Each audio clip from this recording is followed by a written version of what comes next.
over here we have a geometric series. Just means we're adding up all the terms. So that's 81 plus x plus y plus 3 plus, and then it just keeps on going. That's what is given. So for A, they want us to determine the value of x. Then B, why is the series convergent? And then for C, determine the sum to infinity for the series. Well, for the first one, we know that this is term 1, that's term 2, that's term 3, and that's term 4. We also know that our general term for a geometric sequence is, well, a times r times a times r to the power n minus 1. I'm going to leave that in there. So our first term, well, that's rather obvious. That's just going to be 81.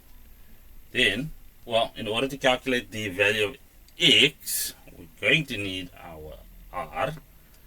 So first things first, let's just say it's sum r, and then I can now go and say, well, what if I use term 4 and substitute those values in?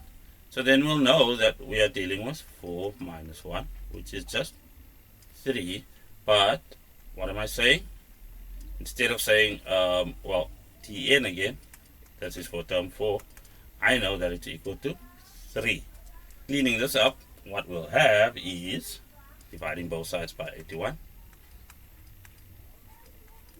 We can isolate r cubed, and that'll be equal to 1 over 27, which happens to be 1 over 3 whole cubed.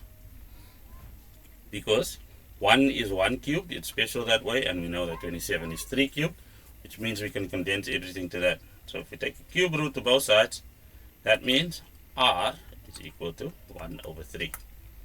Even though we can sort of see it, and I think most of you will be able to see that that common ratio is 1 over 3, this is the way of extracting it with the relevant algebra.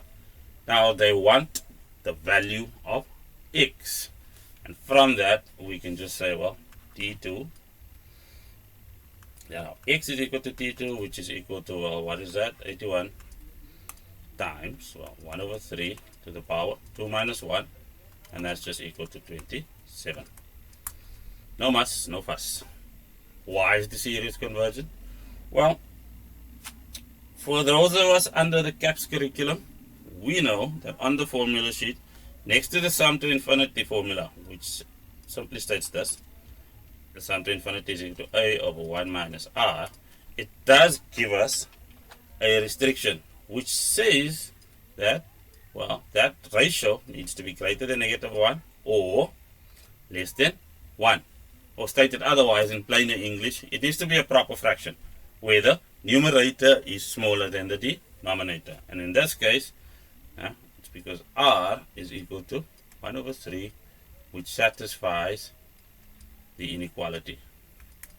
It sits between the relevant boundary conditions, or the relevant boundary. It satisfies the boundary conditions. Yeah, too many English words. Let's continue. Determine the sum to infinity of the series. Well, as previously stated, the sum to infinity is just this formula, where a is our first term, and then r is just a common ratio. So this will be something like 81 over 1 minus 1 over 3. And then punching that into the calculator will give you 121.5 or 243 over 2. Whichever you find more elegant, that's the solution you should use. Got it.